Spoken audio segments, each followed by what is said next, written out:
Welcome, everybody, to episode number 4 of the Fearcast. Thank you again, everybody, for downloading, for listening, for giving these recommendations to other people, your friends, your family, your coworkers, your colleagues, anybody who might benefit from the information we're talking about here in the podcast. It is greatly appreciated by me. Hopefully it's greatly appreciated by them. But thank you so much for sticking with me and sticking with the development of trying to figure out the technical aspects of things, figuring out the format of things, and also in the patience that you all have in the frequency in which these are recorded and released. I was advised by somebody prior to doing this that starting it now, right when I'm about to have my first kiddo, that maybe put this off, maybe wait just a little bit. Give it some time to try to figure out if this is something that I can fit into my schedule, that I can actually do before I have this kiddo. Because they said that having a child takes a ton of time, and it takes a ton of energy, and takes focus and all this stuff. I was like, I'll figure it out. I can manage this. I can, I have some days off. I can, record an hour here, a little bit there, edit there. Turns out, when you have a child, some of you don't know this, some of you do. When you have a child, it takes up a bunch of time. And also, when you have a beautiful, fantastic condenser mic like I have right in front of me, it's super sensitive, so you can hear everything. So, if there is a baby squeaking and squawking on the other side of the house, you can probably hear it through this microphone. So, it's a little bit of a challenge to try to figure out when I'm going to do it, but I do appreciate everybody, all of you who are listening, for sticking with me and having the patience to get through this. So again, as I mentioned, this is the Fearcast. This is the podcast for sufferers with anxiety and OCD in getting back to a life worth living. You either probably downloaded this through iTunes or through Stitcher or through Google Podcasts, but you can also go visit us on the web at www.fearcastpodcast.com.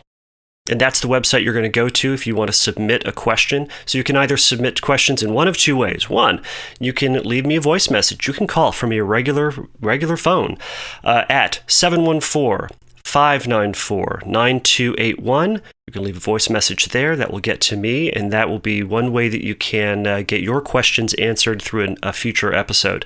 Another way is to go to the website, again, fearcastpodcast.com, navigate over to the Submit a Question link, follow the directions there, and you can leave your question there. I will read them, and as evidenced from this and the previous episodes, I will likely answer that in a future episode. So before I get to some questions, I wanted to go over something that I think is just super helpful for every single person, not just people with anxiety or OCD or fears or worries, but this is stuff for everyone, even those with depression or the magical few out there who don't seem to think that they have any sort of mental illness or any sort of issues that are going on, and they're, quote, fine. We're going to address that another time. Something that can be really helpful, and I've talked about this with a number of my clients, and it just over and over and over again, it just makes it clear that this is something that everyone should have in their back pocket, kind of ready to go, just when things hit the fan, or when times get tough, or when anxiety spikes, or when depression starts clouding over our mind. And this is what I will call a personal care kit. This can be, some people will call it an emergency kit. I think I've referred to it at other times as a personal emergency kit. It can be just a plan for difficult times. Whatever you want to call it, it's going to be a list of things that you can do to help manage the anxiety, to manage the stress, to manage the depression, so that you can prevent yourself from getting further and further spiked, to prevent yourself from getting further and further sucked into the depression, and to kind of get back to some basic coping skills that are going to help you ride that out until all of that passes. As we've talked about before, anxiety, as well as depression, will always pass. if you just give it enough time, that fear, that anxiety, that depression, that unwanted feeling state, that big overarching concept, unwanted feeling state, whatever you're feeling right now is eventually going to pass. So the big question is, how are you going to weather the storm? How are you going to get through this until the time that you start feeling good again, or you start feeling, at the very least, start feeling back to normal, whatever normal is, actually, at the very least, not feeling what it is that you're feeling. So you might not feel at some point great or good or what you want, but we might not be in the trough or at the peak of our anxiety or depression. So these are going to be some concepts and things that you can start to practice or start to consider and then practice that's going to help you get through it. Now, this is not the end-all be-all approach. There are going to be a number of books or articles online or advice that you're going to hear from your friends or family or colleagues or therapists. And they're going to suggest, do this different thing, or don't include that, or don't listen to that Kevin guy, he's ridiculous, or something like that. They're going to say something. But this is just something to get started. One way that I encourage you to do this is by getting a piece of paper and to start writing down these different points so that you can have it in front of you. Now, you can either keep this in a piece of paper. Some people will take it, write all these things down on a piece of paper, fold it up, put it in their wallet or their purse or their pocket or whatever it is that you carry with you. That can sometimes be cumbersome. A lot of the worries I hear people say are, well, what if somebody finds this? They're going to think X, Y, and Z about me. Well, they might. And two, you might not lose it. So there's that. But another way that you can probably manage to have this information on you readily accessible is by writing it down in your cell phone somewhere. Now, if you're listening to this podcast, you know what a cell phone is, you've used it, you've operated one, and you're probably pretty comfortable with it. And likely speaking, it's on you all the stinking time. It's there. And it's always with me, just in case I need to text somebody or look something up. You have yours too. So if you can have this bit of information, this personal care kit written down in your phone, in the memo pad or somewhere on it, you can access it and be prepared and prepped and ready to deal with the storm when it comes. All right, so what's included in this? Number one, we want to have a list of 3 to 5 things that we can do when we get stressed or anxious in the moment. 3 to 5 things of just stuff you can do to help manage your anxiety, your depression, your unwanted feeling state that's going to be in a more appropriate and more safe, more reasonable, more pro-social sort of way. If we get stressed and anxious, sometimes we have a tendency to yell and scream. Sometimes we have a tendency to go grab a drink. Sometimes we have a tendency to go do our compulsions. Sometimes we have a tendency to stay in our room and not want to go anywhere. Or we start making some pretty hasty and rash decisions like quitting jobs or quitting relationships or stuff like that. None of that's helpful. What we're trying to do with that is we're going to wait this storm out until it changes, and then we can start thinking more reasonably about the decisions we made. So, the 3 to 5 things that you can do, you can think about it this way. These are things that you can do anywhere. So wherever you are, whether you're at work, whether you're at home, these are things that you can do. Now, there's going to be some overlap in this list, by the way. So, for example, one of the 3 to 5 things that you can maybe do is to whip out your phone and to use a mindfulness app to help deal with the anxiety or the depression or the stress right now. And there are a couple of really good ones out there. I'll let you search for the one that you like. But you can use one of those apps to help get through that. One thing that may or may not be helpful is going on Facebook or on Instagram or Twitter. Sometimes that can cause more frustration and stress. Some people will say, well, I use it to escape, to kind of get out of my head, to kind of refocus my attention on something else. It's marginally helpful, but kind of the way things go, and you know you. If it feels like it's amping you up, it's probably not one of the things that need to make it to this list. So other things that you can do kind of anywhere, you can write down, accept my feelings, accept the frustration, accept the sadness, accept that thought. That's a tool and technique that can help you to manage that sensation, that unwanted feeling state anywhere. Whether you're at work or at home, when you're feeling stressed, you can say to yourself, this is how I'm feeling. It's not my favorite, but I know this is going to pass. Now, if you're at home, one of the 3 to 5 things can be take a bath. It can be watch TV. It can also be listen to a podcast. But those are some things that can be helpful. Now, you might not be able to take a bath when you're at work, but what are some things that you can do at work that can make that list? So think about things that you can also do in specific locations. Maybe that's going to be talk to a friend, if you're able to at work. If you have a chance at work, maybe it's play solitaire, do Sudoku. People are doing that these days still. Now, if I'm at home, some of the things that I do to help manage my stress or my depression or my anxiety is I go for a walk. If I'm feeling particularly frustrated or particularly anxious about something, grab the dog, put the leash on, and I go for a walk. It may not be a crazy long walk, but it's going to be something. And likely speaking, it's going to help me to get out of the environment that's typically stressing me out. I get out there, I let my frustration levels or my whatever it is that I'm feeling kind of come down a little bit so then I can come back to my life to then address those things with greater clarity instead of just getting frustrated and letting my emotions get the best of me. Now, you also might be thinking, well, you're suggesting some things that are going to try to make my feelings come down, that are going to make me not feel anxious. Isn't that a compulsion? Well, sure. Almost everything that we can do that's good can also be used in a compulsive manner. This is where you are required to think for yourself and to be really honest with yourself about whether or not this thing that you're doing is a compulsion. A decent rule of thumb with that is if you do this activity and the anxiety immediately comes down, it might be a compulsion. Now, if you're doing a mindfulness app and that anxiety starts to progressively come down over time and it doesn't feel like you have to do the mindfulness app or that you have to take a bath or that you have to call that friend, then it might not be a compulsion. It might not be that bad. But again, if compulsions typically or unhelpful things that we can do with our anxiety and depression, those unhelpful things likely come with that sense of urgency. I have to do this or else. I have to do this or it's never going to get better. Things like that. Some other things that might make it to this 3 to 5 list are things that you can do in very specific situations. So we talked about like at home or at work.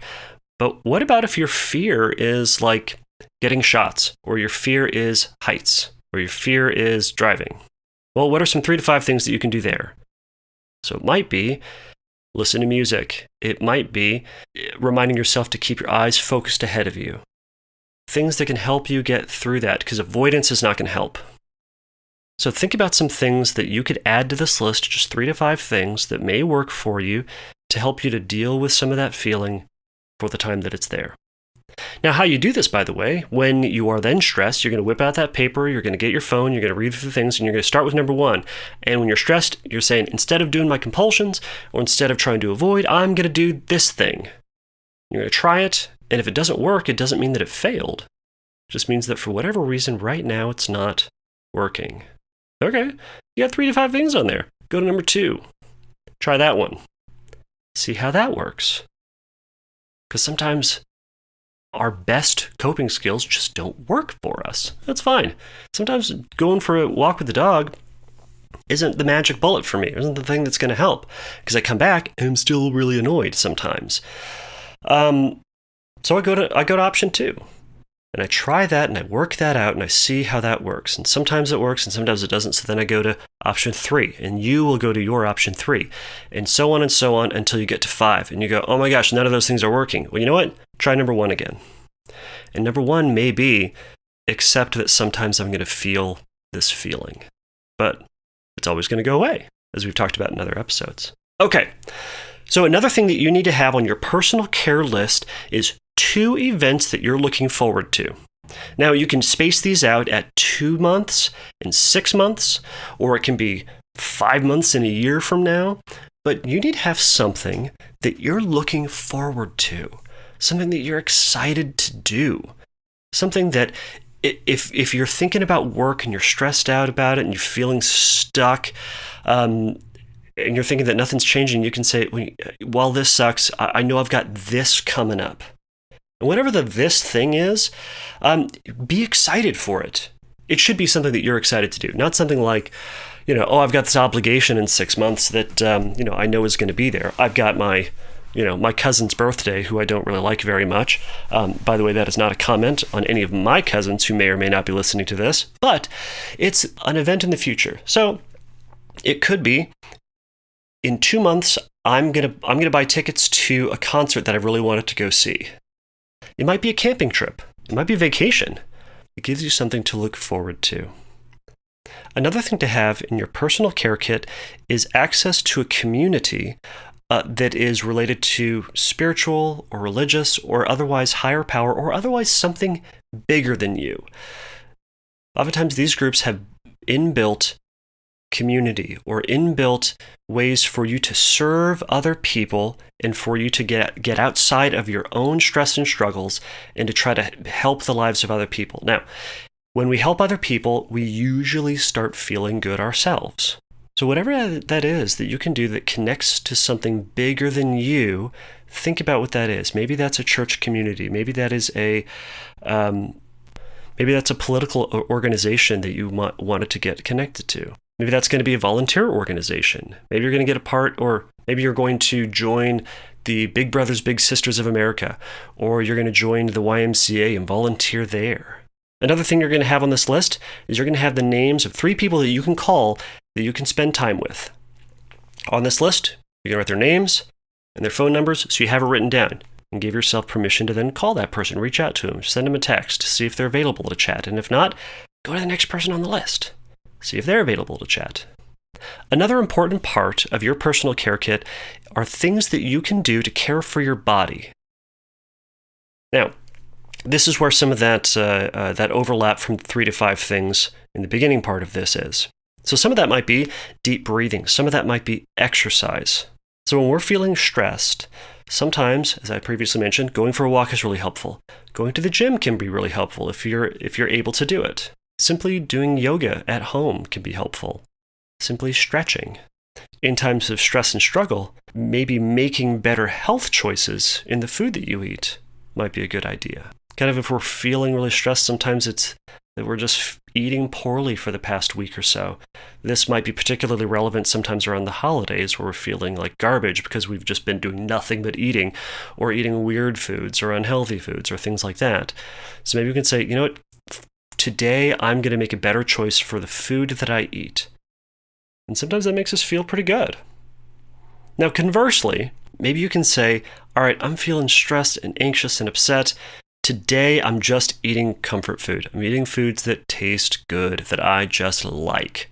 Now, this is kind of the complete opposite of my previous advice, but again, not all of these are magic bullets, and following this to a T or following what the guru has said may not be the thing that's going to be helpful for you. So this takes some tweaking to know what's going to work for you, and sometimes eating healthier is going to be the better decision than eating the junk food.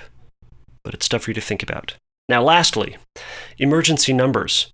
You need to have on this list written down things or people that you can call or places that you can go if it really becomes an emergency. So that can be the phone number and address of your local hospital.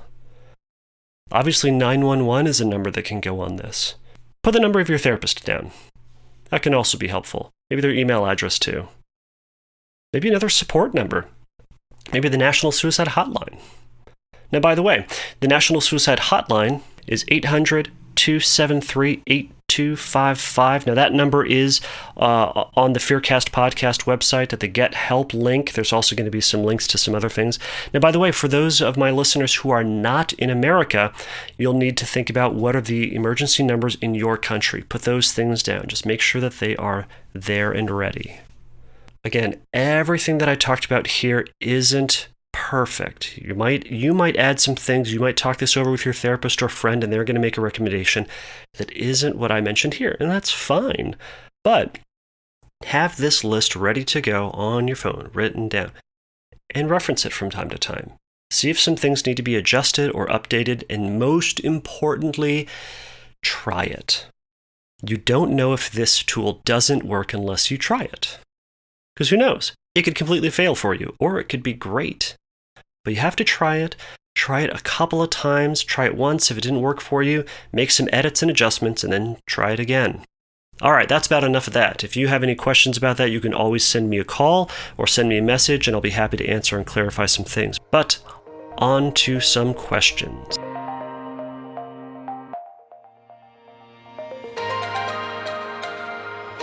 Jengis submitted this question through the website. Hi. First of all, I really like your podcast, and it helped me a lot. I have obsessive thoughts about going crazy. I constantly have thoughts about losing control and acting weird. Sometimes, I even had what felt like to me a panic attack, where I was convinced that I was going crazy. Then I get obsessive thoughts about obsessive thoughts, since they make me feel like it's a sign of me going crazy. How do I deal with this? Do I accept these thoughts as a way of cognitive exposures? Because I know resisting these thoughts just makes it worse. He adds, another note. I would love to send you a voice message, but I live in Europe and I cannot call the number. Is it possible to maybe upload a recorded voice message? Thank you and best regards. Jengis, thank you so much for this message. To address your second point first, yes, I realize the phone number that I have is for American calls or for folks who don't want to make an international call. Totally get that. Yes, if you record a message, you can always email it to me. The email address that you can send that pre-recorded message to is questions@fearcastpodcast.com. So that's where all the questions eventually go to. So if you send it into questions@fearcastpodcast.com, I'll be able to hear it there and probably download and upload it to the website or to the podcast later on. So great question. So that's one way to do it. So the fear of going crazy is actually a fear and a worry that I hear in my practice. A lot of folks get concerned that because they're having their feared thoughts or they're hearing this, sometimes they'll have those thoughts go through their mind and it can sound like their internal dialogue. Sometimes they'll get these images in your mind that are ego dystonic, so not thoughts that they would love to think or thoughts that are consistent with who it is that they are. Sometimes they're violent or sexual or something like that. Sometimes they'll get physical sensations that feel different or feel odd or don't feel quite right. Sometimes it can be like that internal monologue can sound like a voice that you're getting, and so it can feel like one is developing schizophrenia or, quote, going crazy. Sometimes that intrusive thought is, what if I lose control? And behind that can be some fears about, well, what's going to happen to me if I, in fact, lose control over my body or my actions? Well, it might be that I harm somebody. It might be that I do that thing that I desperately don't want to do. It might just be that I'm acting outside of my character and I desperately need myself to be me or to be predictable or to be reliable. Because if I'm not that, well, something bad may happen, or it just symbolizes something that I just don't want or makes me feel uncomfortable. I've also heard it as, if I act this way or act outside of the way that I normally am, or if I'm not me, other people will judge me. It might be that my boyfriend or girlfriend will leave me because I'm not me anymore. It might be, well, I'm going crazy and I'm becoming that person, so that will be awful. That's more along the lines of emotional contamination, but that's for another podcast. You also said that you felt like you had panic attacks, and from them you felt convinced that you were going crazy. Now, it's possible you were having a panic attack, and during that time, a lot of people who have panic attacks will complain that they're feeling like they're going crazy. And sometimes it is that they're hyper-focusing on the physical sensations they have, or that their head's in a cloud, or their thoughts are racing. It can feel like they're not themselves, or it feels like they are losing control or not being in touch with their mind and body and control and faculties and all of that. Some folks will have similar thoughts where it feels like, or their obsessive thought is, what if I'm developing bipolar disorder? Or what if I'm developing another diagnosis that makes me feel, that would then qualify me as, quote, crazy? You also said, and I get obsessive thoughts about my obsessive thoughts. So for those of you who don't know what that is, sometimes that sounds like an internal obsession, the hyper-questioning, overvaluation of the thoughts that we're having. So, am I having the right thoughts? Are these thoughts the thought of a crazy person, or are these thoughts someone who has OCD, or are these normal thoughts? Are these not normal thoughts? Should I be having these thoughts? Should I not be having that thought? Should I avoid that thought? Or is this thought a good thought? So kind of that judgment or values-based aspect of the thoughts. So this is what some people will call the difference between a primary obsession and the secondary obsession. The primary obsession being the main fear. So quote, going crazy. Or for some people, the primary obsession is contamination. So they're worried about getting sick or getting some sort of illness or passing that on. Then the secondary obsession is thinking about the way that we're obsessing. Am I obsessing differently? Am I obsessing normally? Is this consistent with the way that I was obsessing last week? Because if not, well, what does that mean that I'm obsessing differently? Is it developing into a new fear? Has it changed? Is it getting worse? What if the next fear is even worse? So this gets into what we do call obsessing about obsessing, and that is a whole other can of worms that we can talk about in a future episode. Now, by the way, if you have a question about that, one of you callers or listeners out there, I'd love to hear it. Because someone out there is experiencing obsessing about obsessing, and they would love to hear about it. Okay, so I think the main question you have is, how do I deal with this? Well, I'm going to point out, you submitted this question to me. You didn't submit this to the Schizophrenia podcast, or you didn't submit this to the Going Crazy podcast. You submitted it to a podcast about OCD and anxiety. So, somewhere deep down, likely speaking, that it's OCD and anxiety. Now, I will say, I have no idea if you're going crazy. It's possible. There are a lot of, quote, crazy people out there. There are a lot of people out there who have schizophrenia or something else out there that is a different diagnosis than OCD and anxiety, but is the ones that we colloquially will call going crazy. I'm putting all this in quotes. Y'all can't see that, but I'm doing it.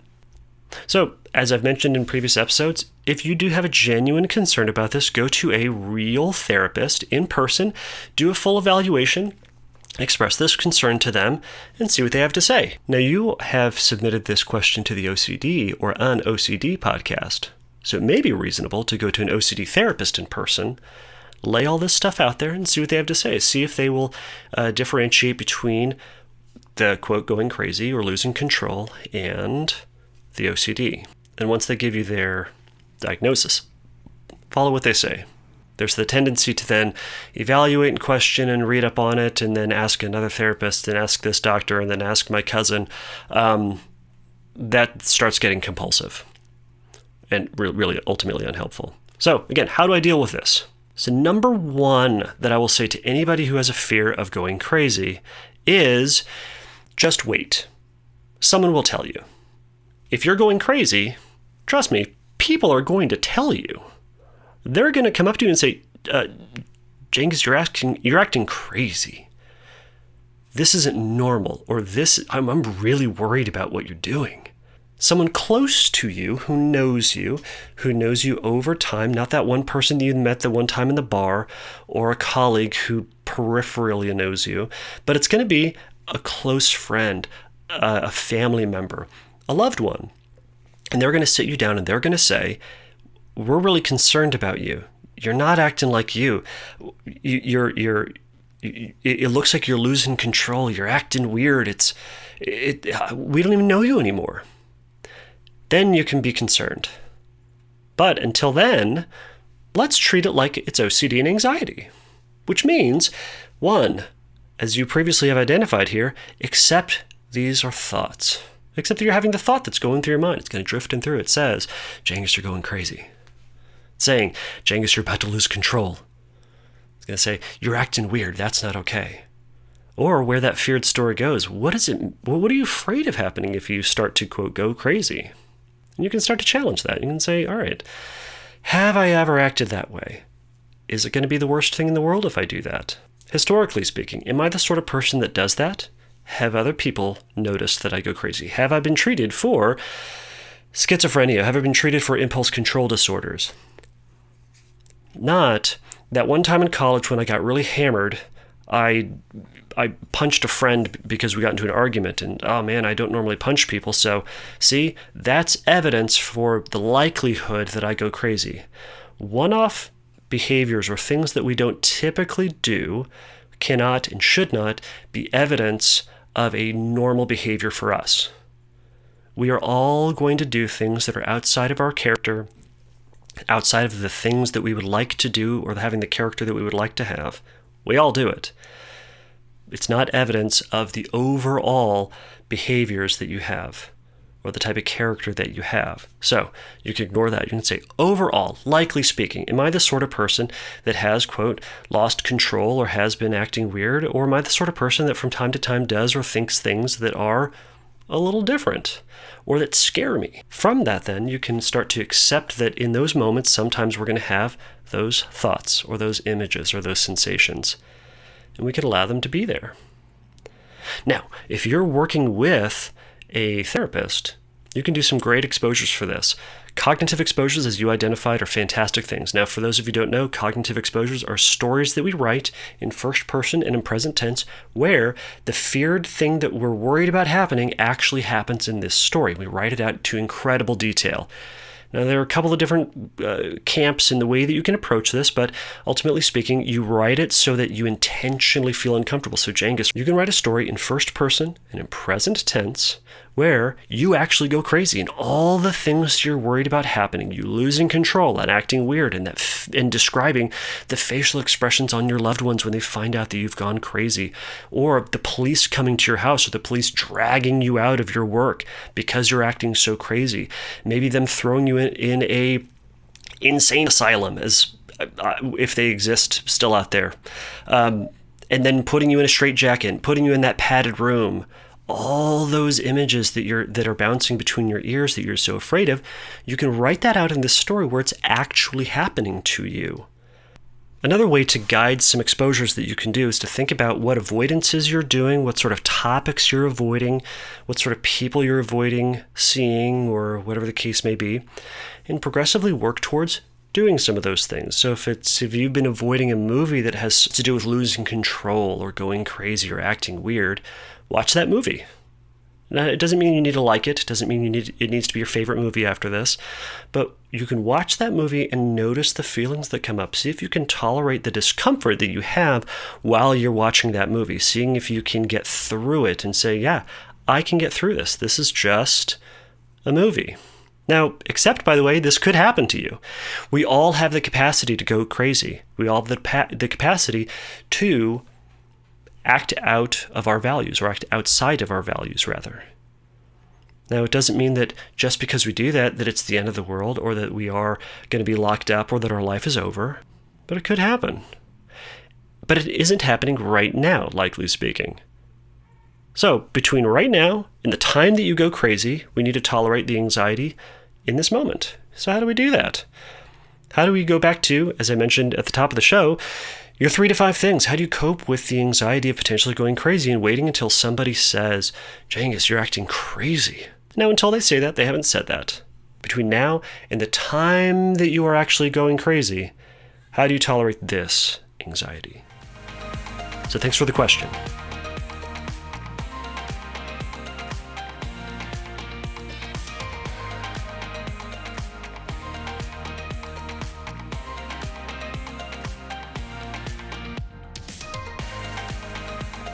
All right, and that is that. If you have a question or comment for a future episode, you can either leave me a voice message at 714-594-9281, or feel free to visit the website at www.fearcastpodcast.com. Click on the Submit a Question link and leave your message there. So while I love answering these big, broad questions about OCD and anxiety, feel free to call in or email in some of your very specific questions. What are the symptoms that you're dealing with? What are the specific obsessions that you have? One thing that would be really helpful is to hear what your feared story is. So that feared story is that thing that your brain tells you, that story your brain's telling you about what the fear is, and then what's going to happen to you because of it. Calling in with those details can really help me to fine-tune some specific exposures that you might try or you might want to talk about with your therapist. So the more details that you can provide, the better off my answers are going to be and the more detailed they're going to be. Remember, the Fearcast is not a substitute for psychotherapy. If you have any questions about finding a therapist or need extra help in your recovery, you can visit the Find Help page at fearcastpodcast.com, and you can hopefully find some help there. So until next time, take a risk, challenge yourself, and don't take your brain too seriously.